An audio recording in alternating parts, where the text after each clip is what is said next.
So, yeah.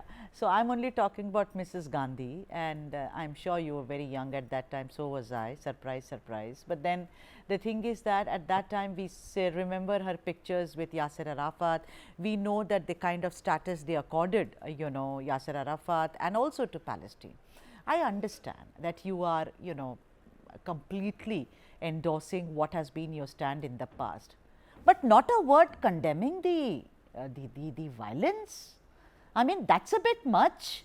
I mean, you have appropriated Mahatma Gandhi, and rightfully so. Why not? And whenever the RSS or the BJP types have spoken about Gandhi, you've attacked them and said, also allegedly that, you were the one who led to his death, etc. Fine.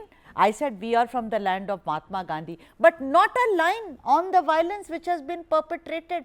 Children are dead, women have been taken. I am only talking about the official statement, Sham. What happened, what Jairam said on Sunday, Monday, Tuesday, no. But this resolution in itself, I think it's a very cold-blooded kind of looks and we stand here. And therefore, I was doing some other story today.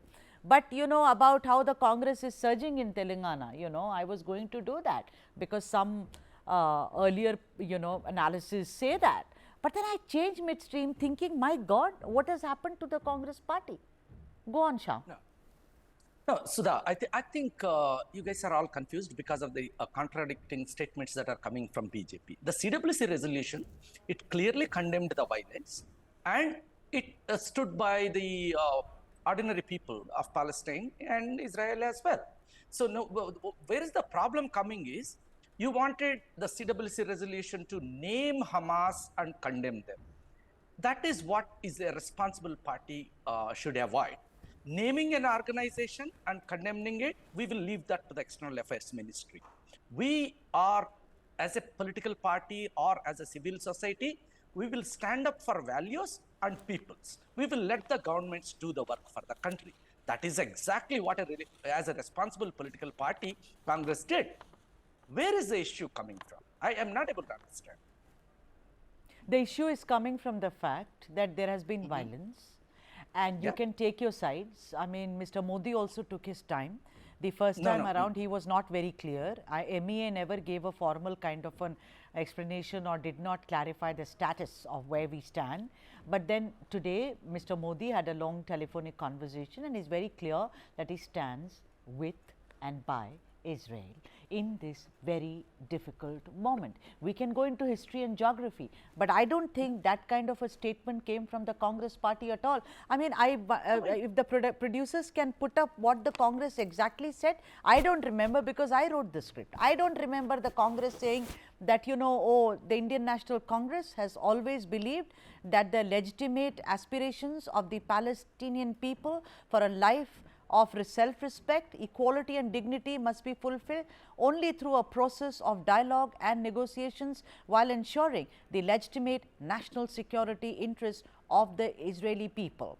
Violence of any type never provides a solution. Now, look at this. I mean, the first 5 lines. Oh, come on, Sham. This is what I think is the, I mean, let me now go to the other guest, Gautam, if I can come to you. Gautam, also it's being said that, the thing is that apparently Mallikarjun Kharge, the man I would call the old fox, in a good way, the wise man as it were.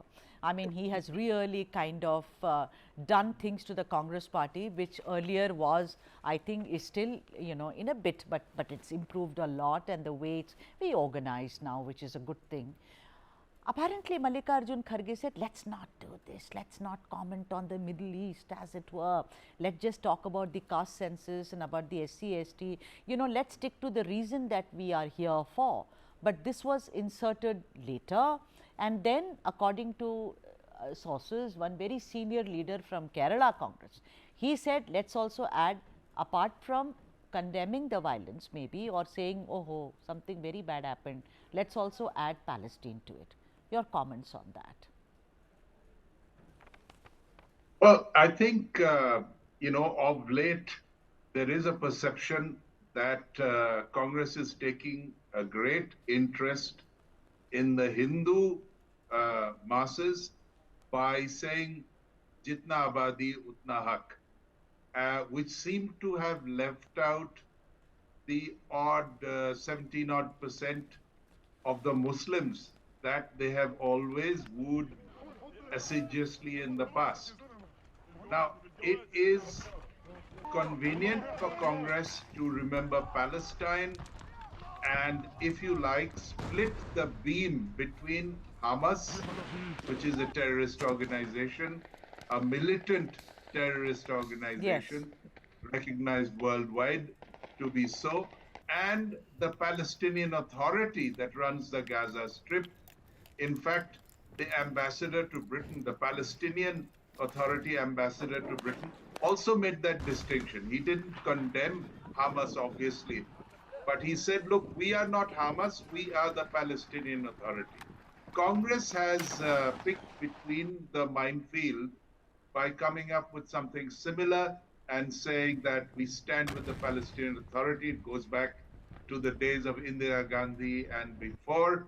At that time, India did not even have a formal diplomatic relationship with Israel.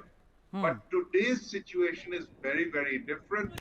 So the government of India has decided to stand squarely with Israel and the dastardly attack on men, women, children, soldiers. Exactly my point. Gautam, exactly my point. And, please correct me if I'm wrong.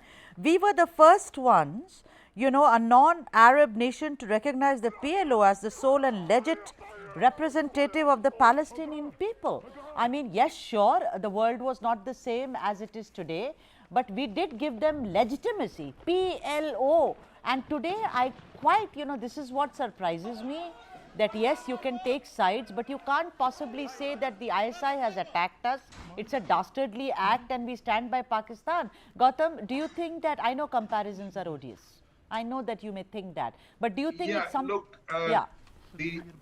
the attitude of the Congress was always leftist. We also feted and flounced Fidel Castro. Yes. Certainly, we were very, very, we treated Arafat pretty much like a head of state. But that was then. When we had no relationship with Israel, you couldn't get a visa stamped on your passport for Israel. It was a separate document altogether. And it was even written in the passports that you can't go there if you at all. You're banned from. So that was the Congress of that time. And they have carried on with that line for, I think, a dual purpose. One is to say that, look, we haven't forgotten you to the Muslims of India, though how they have been clubbed with, basically a terrorist organization which has attacked without warning the government of Israel and the people of Israel. Yeah, right. But the other point is... Let me come back to you, Gautam. I'll come back to you. Let me first have the other guests, their opening points. Anurag Naidu, if I may have you on the screen. Anurag, I want to ask you where Gautam left off. And it's about politics. I mean, these days, like he said, that was then, this is now. Now everything you utter, if today I say Fidel Castro hugged Indira Gandhi, I think a lot of people will be ready to lynch me, but it's a fact. He did. We all know that. But the point is that the world is very different now. I want to ask you that a lot of them feel that this is also a kind of signaling, dog whistling towards minority vote banks, and that is because, let's understand one thing, after Karnataka, it is a fact that the Muslims actually rallied around the Congress party in Karnataka and actually moved away from the Janata Dal S, which was, they would traditionally vote for them. So, do you think that this is also some kind of a signal or indication for the minorities in this country to say, hey, we stand with you? Yeah, thank you for having me on the show. First of all, I think if there is even an iota of logic in what you have just mentioned, I would say, clearly Congress has something very, very serious to introspect, because if they feel that the general minority of India is going to support radicalism, and if they take a voice or they take a stand towards a radical militant group, and the minority is going to rally behind the Congress, then I think the Congress is really, misplaced with its priorities, with its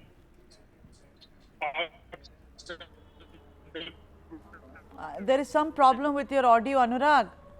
Anurag, I'll come back to you, and please let me make it very clear, ladies and gentlemen, that I'm the last person to ever say that our minorities are going to endorse or support a radical or a terror group. I mean, no one does that. I mean, I'm sorry, but the thing is, we live in the vicious world of politics, and we are hurtling very, very soon towards 2024. So please, no party. Some parties are worse, but all parties, जैसे हिंदी में there is a saying, हमाम में सब नंगे हैं. It is a fact. Everyone is like that, down to the last bit in a hammam, and that's where I also stand, that I am not actually casting aspersions that way. So let me go back then to Banuchandar. Banuchandar, hi. Thank you for joining us, Banuchandar. Your opening statements on, you think the Congress has chewed, has bitten more than it can chew, in the sense to say that, we support Palestine. Yes, of course, it's been a policy of theirs if you go back in history. But the point is that, do you think it is also keeping in mind 2024, in front of them, as it were? Good evening, Sudha. I think the Congress's statement is myopic and short-sighted. It never seems to grow up, and but it's not surprising coming from the Congress. There is no moral compunction. Mr. Meka was talking about morals and values. There is nothing of it. If there was, they would have clearly condemned the terrorist attack on Israel, and that was not there.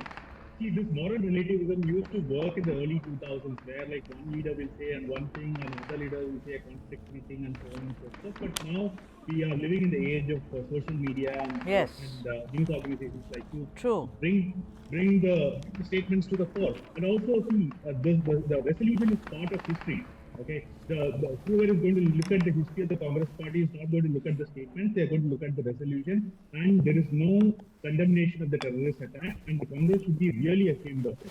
And this gives rise to many questions. One is Congress part of the global extreme left, Soros, etc., as the BJP would say, that is actually siding with Palestine? That's a question that's there in the top of mind.